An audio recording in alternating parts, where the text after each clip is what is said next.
Welcome to episode 2, Pardon Your French. This episode we're calling Friends and French Fries. And it's gonna discuss a little bit about how we navigate the idea of building friendships, both with English speakers and French speakers. Yeah. Out here in rural France. Rural France. Like, you have to plan and make arrangements to have a social life. We kind of do. I mean, I think we're only 5 minutes from Rebrac, which is like a big market town. There's lots of British expats, more and more Americans coming. So if you're a real social butterfly, you have to really know that you're going to have to put in the effort and really make the time to make it work, really. Because it's I guess when I moved here, it was a natural... I found friends. One of my really good friends here, Natalie, I was walking around from my main house to my sheet in my dressing gown. And I was thinking, I won't be seen. Nobody's gonna nip in. And I was like, oh God. Who's that? Like this little mini driver, hello. And I was like, hi. Sorry. I'm in my dressing gown. And she was like, straight away we just clicked. She was like, mate, don't worry about it. It's fine. You're in France. And looking back now, I think most people that do move here, you go in this process and then you have to learn to filter. And the golden rule that anybody would tell you in not just France, but any sort of country where you are an expat is if you wouldn't be friends with them in your own home country, don't be friends with them here just because you speak the same language. Yeah. Because it's such an easy trap to fall into. But like I say to Carter, if you don't have the same morals, ethics, values, hobbies, and kind of personality type, I mean, you can be different people, but you have to have the same ethical boundaries. If you don't have that, walk away. Because it's fine to say hello to somebody as you walk past and have acquaintances, but there's a different rule when they're coming to your house and you're spending the day together, or you're hanging out on a weekend and pool parties and things like that. You do have to have the right circle of friends, and obviously no matter where you are, it's definitely quality over quantity. And I moved here, and obviously a lot of people knew who I was before I knew anybody, so they had this preconceived idea, I guess, of who I was and what I stood for. And I was like, oh my God, these people don't know me at all. Yeah. And I always remember who I find him an incredible person, Dan. And he always said, you're so not who I thought you were. Yeah. And he was like, when I first met you, I just thought you were this real ditzy, blonde fool. And I was like, I'm still that. And I'm okay with that. I can be. Yeah. But I would so much rather be underestimated in who I am as a person than overestimated. Yeah. You know what I mean? And I have massively learned that, just in general life experience, that silence is the most powerful conversation that you can give to people. Because I don't tell people my next move, I strategize and I plan and let things happen organically, but I don't ever tell people what I'm going to do until I've done it. Like fly under the radar kind of thing. Yeah. And I'm trying to teach Carter that, because I get it, people get excited about doing something new, or a new project or a podcast or a film or a TV thing. And I'm like, mate, you just need to keep it stum until you've done it. You know what I mean? Yeah.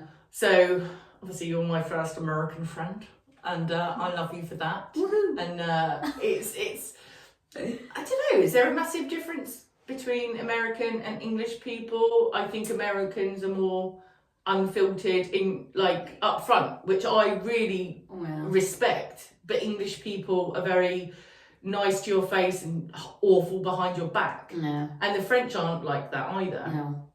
Well, but that's how I felt for Simon. Basically, somebody had told me, "Oh, Simon, when he comes back, you'll like him. I think you guys will get along great." And I was kind of put off by that because I don't have a big filter.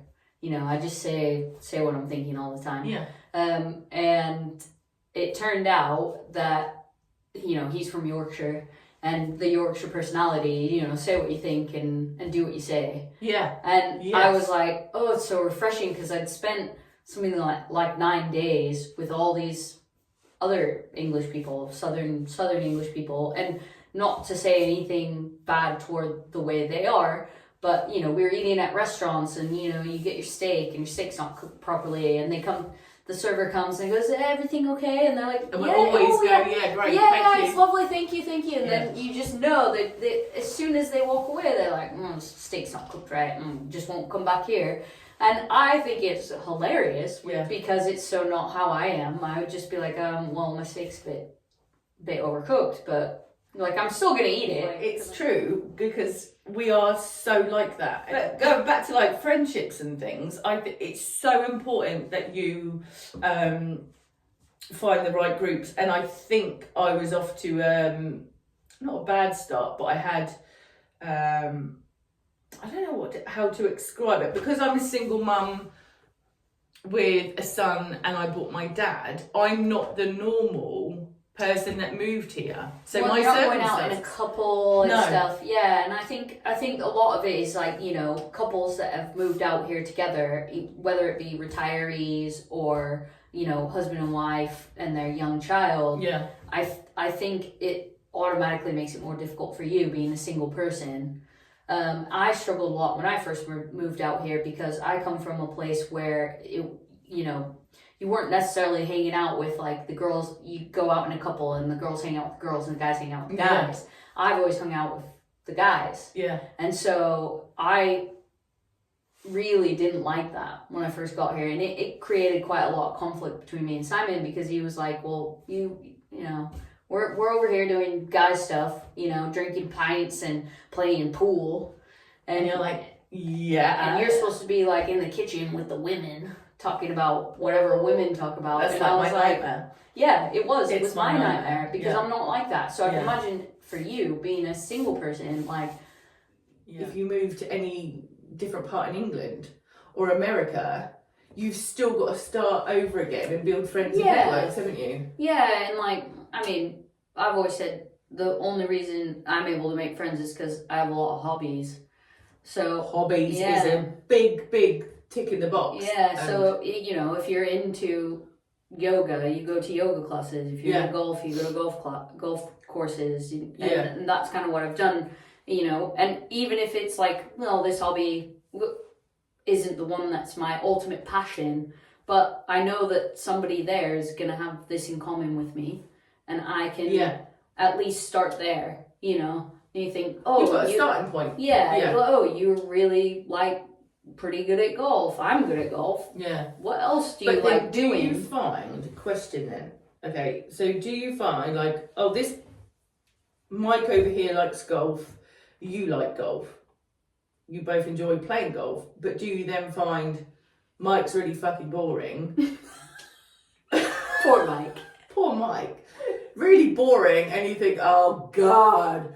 Do you know what I mean? You would never want to be his friend, but do you fall into the trap of being friends with Mike just because you've got golf in common? No. I feel like, you still have to learn to navigate acquaintances and friendships. Like it's the same as anywhere else. And in friendship, I find it is a bit more difficult because, at least when it comes to, playing golf, we also do clay pigeon shooting, and we've kind of integrated in that. And I'd say we meet more French people playing, playing golf and clay pigeon shooting than doing a lot of the other activities we do. But I find that French people are so intrigued by us. I'm American, he's English, we live together in France. She speaks French, she can translate, because that's what I end up doing. Like, if they want to have a conversation with them, I translate, or I just, have my conversations. I feel like they tend to latch on now quicker to wanting to get to know you and become your friend than a lot of the English do. I think, or British. I think I have learned pretty well how to, convey that we're not going to be friends with British people. well, maybe it's just because I'm American and they expect me to be like really friendly and talkative and stuff. And when I'm not, it's like a clear sign, like she don't like me. Ooh, Maybe. That's good. But with the French, it's like it's hard for me to kind of slow them down sometimes. You think, oh my gosh, they really want to be our friend. And I don't know why. What is it about us? Everyone just wants magnetic. But you know, I don't want to sound like that. I don't want to sound like, oh, they just all want to be my friend. But I think there's that element as well. It's like, it is exciting for somebody to want to make an effort to be your friend who is French. You know, you initially you think, oh, like, I'm doing it. I'm making friends with a French person. Yeah. Because when I first moved here, you know, at Longeville, there were other French employees, and one of whom wanted nothing to do with us. Wanted nothing to do with me. Really? And I would make an effort to like be polite and speak to her, and then I asked Julie, you know, like why doesn't she want to talk to me and stuff? And she goes, well, you know, she works at a vacation holiday rental. And people come and they go, and they come and they go. And so she's like, you're here for 2 weeks. Why would she invest energy into becoming, you know, your friend? Now we are friends. Well, to an extent, you know. Yeah. But she and I can sit and chat for an hour and have no problem whatsoever. But initially, she wouldn't even really do more than like, hello, goodbye, you know, have a good day. I guess that kind of stuff. Is that just a general thing where people think, do you know what, I think you're great, but I'm not going to invest my time in you, like a relationship, like a full-blown relationship. I'm not going to invest my time because we're not going to get anything out of this apart from that one moment. Which I guess is quite sad, isn't it? I think so. I mean, I'm not really like that as a person. I think it's worth, you know, like I don't mind chit chat. I like finding out what somebody is into, what their hobbies or their interest is. I like finding out and hearing them tell me about it and seeing that fire light under somebody. You know, it's lovely talking to somebody about what it makes them excited. But at the same time, just because I am able to engage in that conversation and enjoy it doesn't automatically mean I want to be their friend. But I can take from it what they will, and they can take from it. You know, people like talking about themselves. I mean, look at us. We're here talking about ourselves. I guess. I much prefer the experience of asking people questions and finding out about them. I think that's so much more exciting. You know what I mean? When you feel like you've lived a kind of normal everyday life, and it's a bit boring to ask somebody else questions. Like, I've got a couple of French friends, and Isabel especially, is just incredible because she's very patriotic and her knowledge of history of France and even England is incredible, and she just has a bit of knowledge about everything. Like you do, you know a bit about everything, and I just loved sitting with her and having a coffee and discussing like life in France, and she's interested to learn about England too. And she'd share like history, or she would teach me words. She was so, she moved to Arden. I was devastated because we used to just chat the shit, and she would just teach me words but the meaning. So I've got such a weird crap brain that if you tell me a word, I will never remember it. But if you teach me the meaning behind that word, then I can connect a story in my head, and I'm like, oh, okay, hang on, remember that story, right? Okay, that's it. Like that's how, but she was so patient and understanding with that, and I find actually every French person, apart from one that I've ever spoken to, is so patient and forgiving in your lack of knowledge and education in their country. They are very polite. They don't wave at you when you go past in the car, and I'm like, it took me ages to realise that they don't wave, and I'm the idiot going, hi! They're like, it's your right of way. Why would you wave at me to say thank you? It's like, I can't help it. I wave at everybody, I smile at everybody, I walk in a shop and I go, bonjour! And they're like, it's her again, and I'm like, but I can't change who I am within You know what I mean? Just because I'm in a different country, I'm still like the idiot wherever I go. And you've got to be so authentic in yourself and know yourself very well. I think when you move country and you try to make friends, because if you what's it they call mask and you float and camouflage yourself into that group, and then you think, oh, they're not for me, and then you know what I mean. You see people that bounce around all these social circles, and you're like, oh god, you know what I mean. It's like a kid trying to find friends at school. You know what I mean? And it's like, well, we're all grown ups. We can all have a conversation. Can we? Do you not think conversation is the key to every communication? Oh, I absolutely agree, and that is a huge part of living here. Is that like all of a sudden you're completely unable to communicate in one of the ways you're taught to communicate. Right. Yeah. And so how else do you communicate with people? You know, and it's like smiling and singing and saying the one word that you know and waving. You know. Yeah. Okay, they also think you're a bit kooky. I think as long as you're putting yourself out there and you're making that effort, like you said, that everyone seems to be a lot more forgiving. Yes. The more effort you make. And it does start to wane on people, you know. They start getting to know them and they start going, mate, it's quite frustrating now. Like, okay, at what point does that frustration translate into action? Yes. You know, when are you going to start? So you and I have talked about this. You've been here 4 years now, you're still not speaking enough French. And I was like, this is a year, because every year you let it go by. Yeah, it gets harder year and harder. You won't. Yeah, and another year that you're stuck communicating with a smaller group. You know, it is a small world, and the expat community out here is even smaller. Yeah. You know, it's already rural. There's not a huge, dense population. So if you can only speak to the other expats in your community, it's going to be harder and harder to find your people and your tribe. But I think for me, I was on that, not like I'm defending myself at all. I know, but like I say, I failed French at school, and I find my brain struggles with it, but I can read it. I can read French and I can understand more.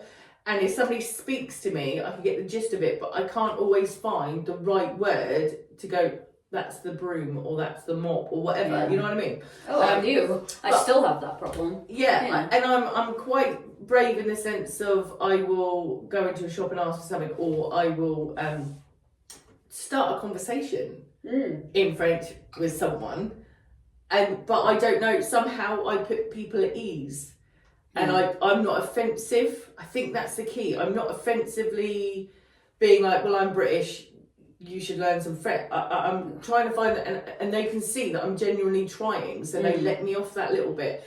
And not like I want to rely on being let off. I think I got to the point where I moved here, like I said, everybody knew who I was. And I found that so overwhelming and like intimidating when I'd go to a shop and people were saying, not like I'm famous, but in this area, people knew who I was. I'm so glad I didn't know who you were before. But again, if you had seen me on the show, or you'd seen something else that I was on, you'd be like, ooh, you know what I mean? And I could totally understand why people would have that opinion of me. I totally get it. And like I say, I'm glad people took the time to get to know me for who I am. But I think that because before I came out here, I was on like the apps, I was learning. You know what I mean? And I was so excited to learn French and try and master this. And then I got here, and then I actually tried to go. I think I took myself into myself a little bit, because I was like, oh God, and it was, like I said, nice to go to a supermarket and I couldn't hear the chitter chatter. I couldn't understand what they were saying, and I was in my own little bubble, and I felt a bit safe there. Actually, I didn't feel isolated or lonely. I felt safe. Yeah, I guess I moved here, and like I say, a lot of people knew me. I didn't know them. I didn't know what they stood for, what they stood against. I didn't know their background, and there was no judgment, which I loved. But then I also, like anybody, time unravels everybody's shit, right? Yeah. Fine. But I found a lot of people were trying to escape the life that they had in England or wherever they lived, and were coming here for a fresh, brand new start. But you can't change the core of who you are unless you change your behaviours. And I think so many people come here and they try to keep up with the Joneses, and I can't. I literally can't. I can only do what I can do for my family. And like at one point I thought, I don't fit into this group, or I don't fit into that group, and these people aren't my cup of tea, or wow, that's so not how I think people should behave. I'm out. And you've got to find the confidence to be able to go, you're not for me, and that be okay. Yeah. To protect your little bubble. I think because I had a lot of infiltration, and I kind of welcomed it because I was like, I don't know anyone, I don't know a thing, and I asked questions, and without me kind of realising, I had this whole network in my little bubble that I was like, I've got caught up in something that I don't like. It doesn't feel good. I need to so I had to chop, and filter till now, where I've got a point where I think, do you know what, I'm really happy with who I hang out with, where I spend my time, and who I spend my time with, because my friendships obviously have an impact on Carter. Because where I am, he is. Yeah. And I was seeing things and I was like, oh, I don't want my kid to see that. Or that's not cool with me. Yeah. Well, I think it's probably difficult as well because you don't drink a lot. You don't, I mean, apart from our glass we had. But you don't drink a lot, and I think in my experience at least, expats and British culture, it thrives in this, in our age group at least, it thrives in this space where we all get together, and even if you're just having dinner, everyone's having drinks and getting drunk, and all of a sudden you're with people who, have young children, and both of them are inebriated, and you think, well, it's not really like it would be in the UK. Yeah. And I think it's hard to get your head wrapped around, like, if something happens, how far are you away from a hospital? Yeah. How far are you away from an emergency? Even if you could phone an ambulance. So we had an incident not long ago. I got really bad food poisoning, and I thought I was gonna die. I thought I was actually having a heart attack. So I was getting all these nerve responses and stuff. And I shouted Simon to ring an ambulance because I thought I was having a heart attack or a stroke. And I thought, if I pass out or lose consciousness or whatever, I need him to know to call somebody now. And he got up and he was like, who do I call? What do I call? And I knew he couldn't ring an ambulance for me. So I told him to ring the one person I know would help for sure at 4:00 in the morning, his ex-wife. I knew she'd be responsible. Yeah. And sure enough, she did. She stepped up. She phoned the ambulance for me, and then she was preparing to spend the day in the hospital if I ended up in the hospital with me, just making sure that and it all turned out to just be bad food poisoning, but in that moment you don't know. It's becomes so obvious to you that you're in a foreign country. Yeah. And so it's situations when you're out and you're partying and drinking and people have small children, like even if the kid gets hurt, how are you gonna deal with that? How are you going to cope with that? You can't drive them to the hospital. Yeah. And as a parent, if I'm not a parent, but for you as a parent, I would think that is a place where you go, okay, these maybe aren't my people. Yeah. And that's okay. Yeah. But it weeds out a whole lot of the expat community. The expat community, really. Yeah. Yeah. And I guess when I chose this house, I made it very clear on paper of the things I wanted and I didn't. And I was like, I have to have neighbours. Because my dad's at the time he was 70 when we moved here. I was 39 and Carter was 5, and I was like, I need to be able to have a network of people that if something did horrendously happen, that Carter could run to my neighbour's house and say, Mummy needs help, or Granddad needs help. I did actually have to call an ambulance for somebody once. Because they were telling me they're fine, and I knew from signs of my brother having diabetes and going in ketosis, basically. Was this from work? At work? No, this was here a few years ago from an expat. Wow. Who I kind of got to know, and then, long story short, I backed away from. But at the time, she needed a freaking ambulance. I was like, and then it clicked, and I was like, oh my God, I don't even know how to call an ambulance. I called 111. So, Yeah. you know what I mean? I managed to get through, and I was like, oh, I don't even know where she lives. Yeah. Like, I felt so irresponsible, and I wasn't drinking or anything. I was actually just going to check on her, and I was like, no, she's not right. She needs an ambulance. But I was like, oh my God, these are things that people need to think about wherever you are, England or France or wherever. Like, you need to have a plan in place for emergencies. On your phone, I was like, I don't even, like, I got a new phone, and I was like, I don't even know to, like, get the address for these people. And luckily, they managed to tap my phone to get my exact location. Yeah, that's amazing. And like the pompiers had to come out and like take her away, which is like the fire brigade basically, the first responders and stuff. But I actually called another one of my friends, and I was like, I'm really sorry it's late, but I was like, I don't know what to do here. Yeah. And she was like, I'm coming.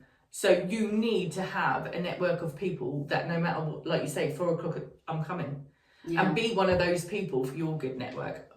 It's fine, I'm on my way. Like, you need to have that more than ever, because you do feel a lot more, I don't know what the word is, like isolated, but vulnerable in a foreign country, especially if you don't speak the language. And like, and then I thought, oh my God, I need to find out what blood type I am, what Carter's is, any allergies. You know what I mean? Have all this information like on my phone, and be able to say that in French. And have like all my like name, address, telephone, everything. So somebody could just flash my phone and have all that information. Like, obviously not here to scare people, but these are just lessons that we've learned so far in our journeys, like along the way. And for both of us to have an experience where we've had to call like ambulances and stuff, is, you know what I mean? Yeah. Because what I try to do is turn it around in my head, right? So I'm thinking, if a French person was in England and didn't speak any English, what would they do?